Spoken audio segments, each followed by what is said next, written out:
In this video, I'm going to finally do a tour of my urban homestead. I usually do these a little bit earlier in the year, but we've had a couple of cool months in April and May, and so things haven't really been growing much. But now it's warming up and there's lots to see.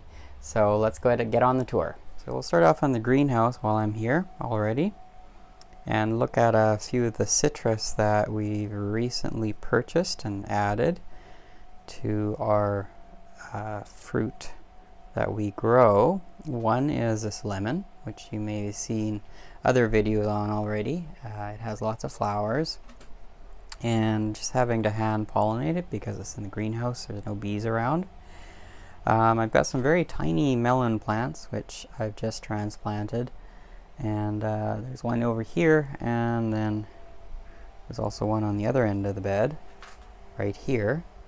And so hopefully with the heat that's coming soon in the greenhouse here, it'll start growing. And then the other citrus that we bought is this Mandarin Tree. And so this is going to be an interesting one. The plan is to actually have it espaliered on this wall, which is the west wall of the greenhouse, or of our house, which is in the greenhouse. And then I still have some remaining pea plants which I planted in the greenhouse, and as you can see they've got some pods on, but as the heat increases in the greenhouse they will very likely peter out, and then there'll be lots of room for the mandarin to go against probably either this grate, or I might build a cedar trellis for it. And then over here on the various benches, as I said, things have been kind of slow starting, and we've got some very tiny pepper plants in pots. And I had also problems with my seed supplier where the seeds were not germinating properly, and so I had to reseed a few times here in the greenhouse to get stuff to actually sprout, which has really taken a toll. And I even have one celery plant here. And then what I've done is I've actually set up my tomato plants, which I used to have in that raised bed you saw behind me. And I've got now my string trellis here, running all the way along this part of the greenhouse, and this is where all the tomato plants will actually climb up on.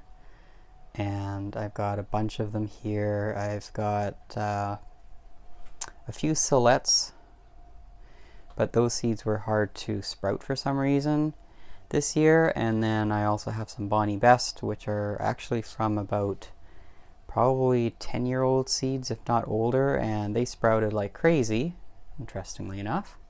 And as you can see, they also have some flowers already. And so we've got hopefully quite a few tomatoes.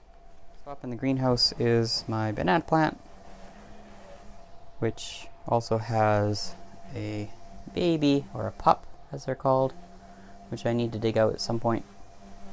And yes, the banana plant is living here in the greenhouse, a nice big planter, and it is definitely maximizing its space and going all the way up almost to the ceiling.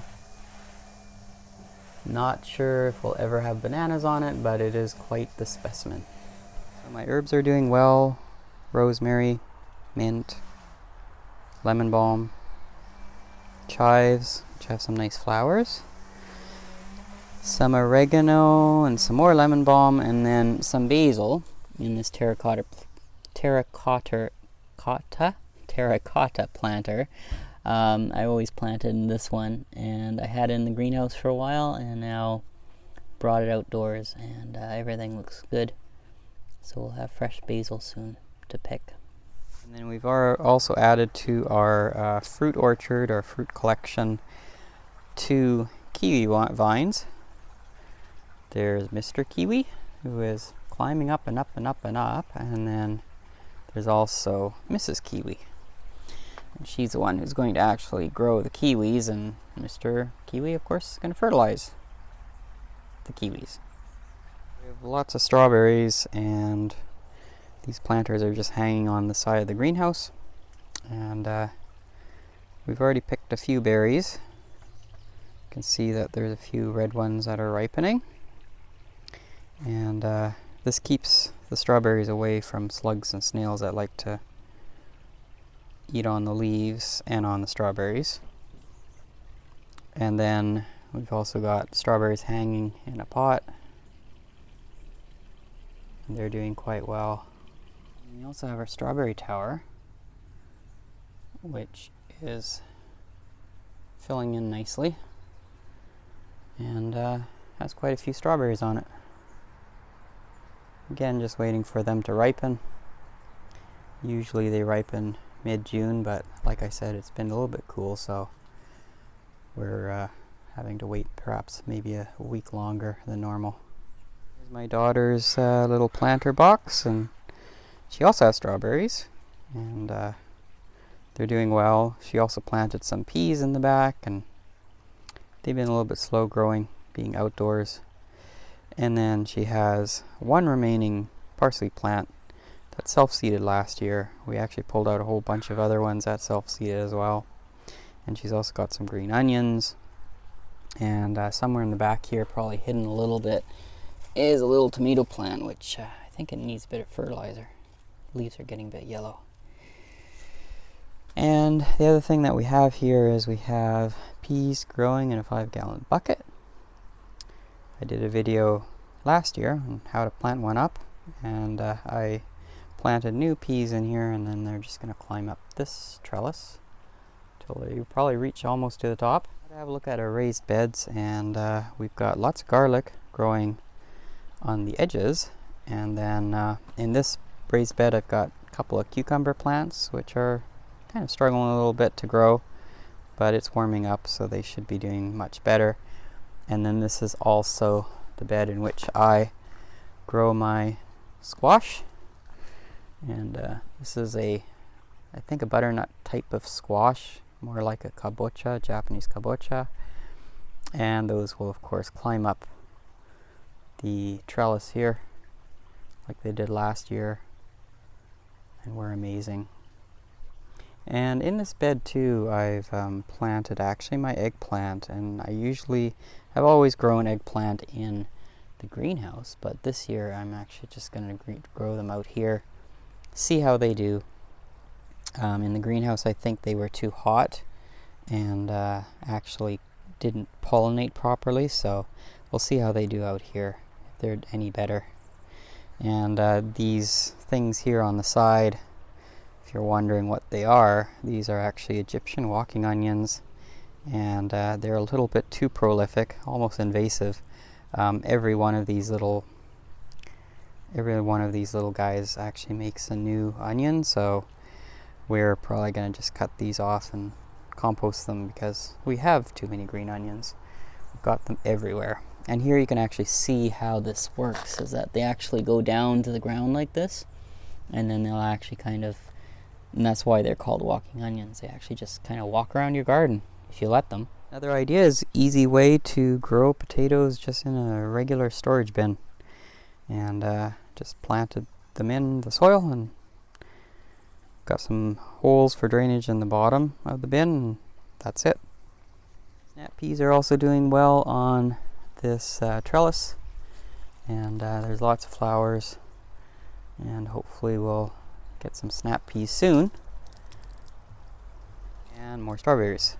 I've decided to plant this bed with strawberries because this bed actually shares the room with asparagus, and we've already eaten quite a bit of asparagus. And the good thing is the asparagus will just pop up in between the strawberry plants, and we can just pick it.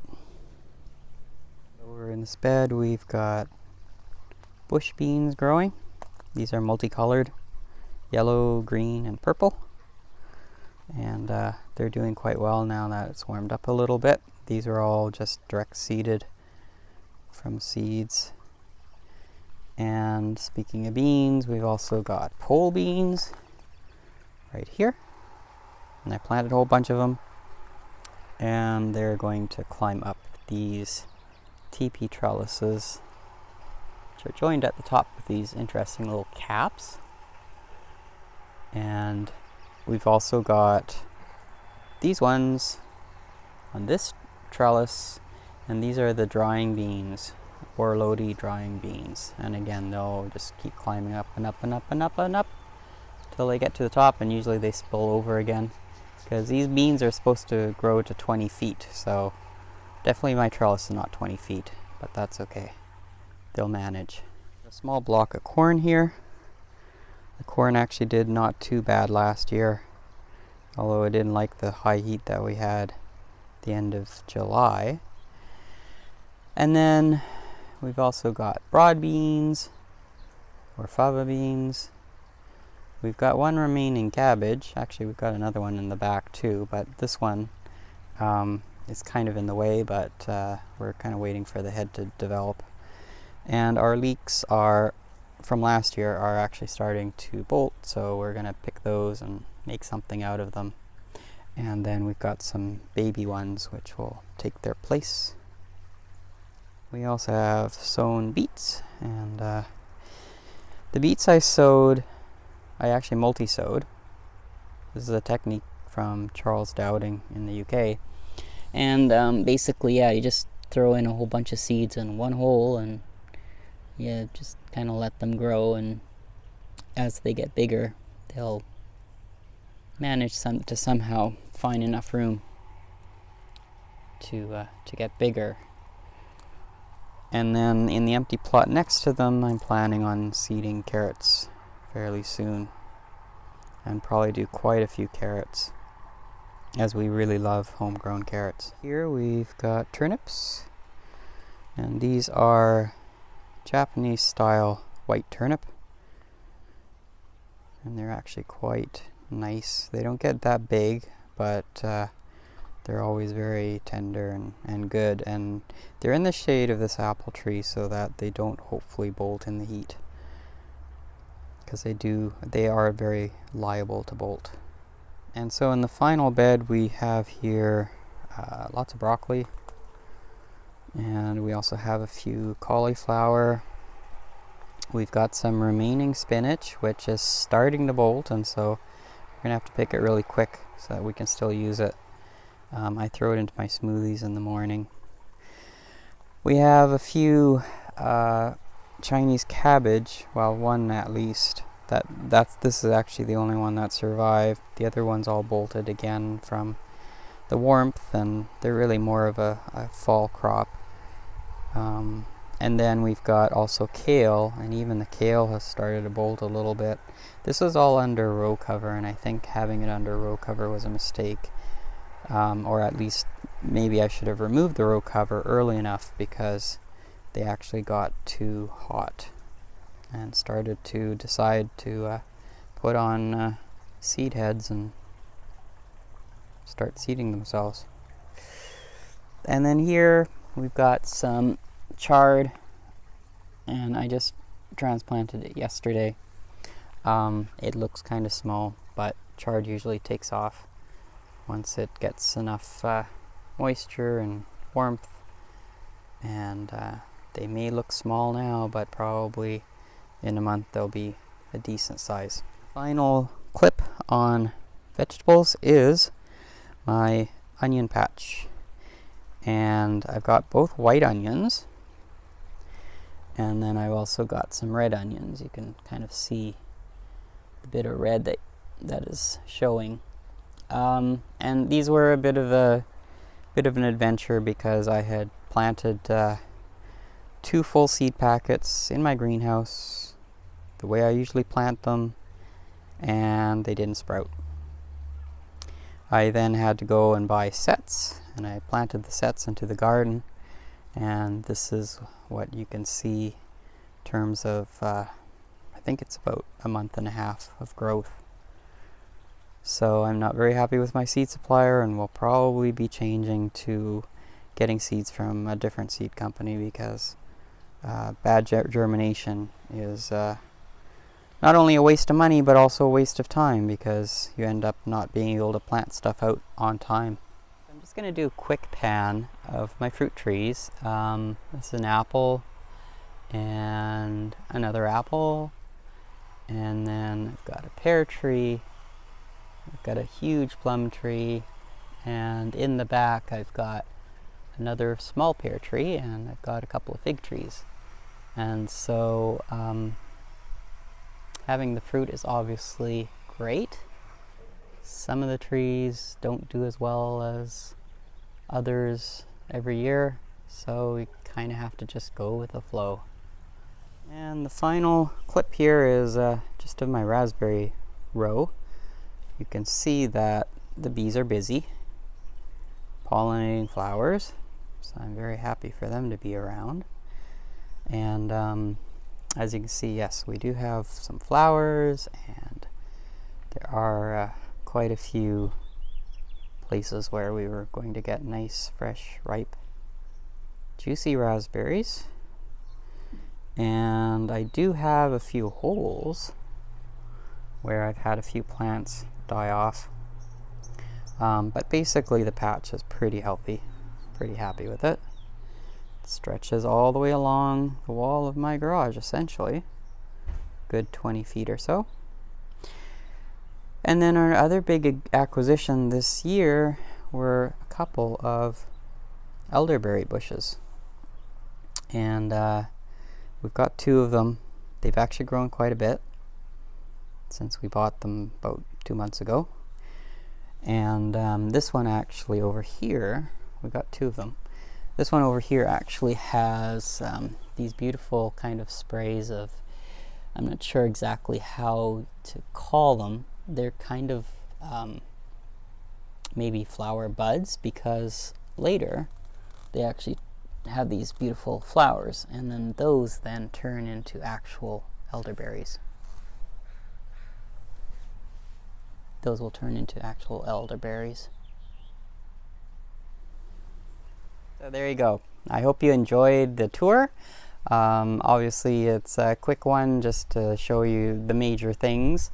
And if there's anything in particular you want more information on, or information on how I grow certain things, tips and tricks on how to grow certain things, then please leave a comment down below, and I'll be sure to put together a video and explain some more in detail about certain things that you're interested in hearing about. So thanks again for watching, and I'll take care.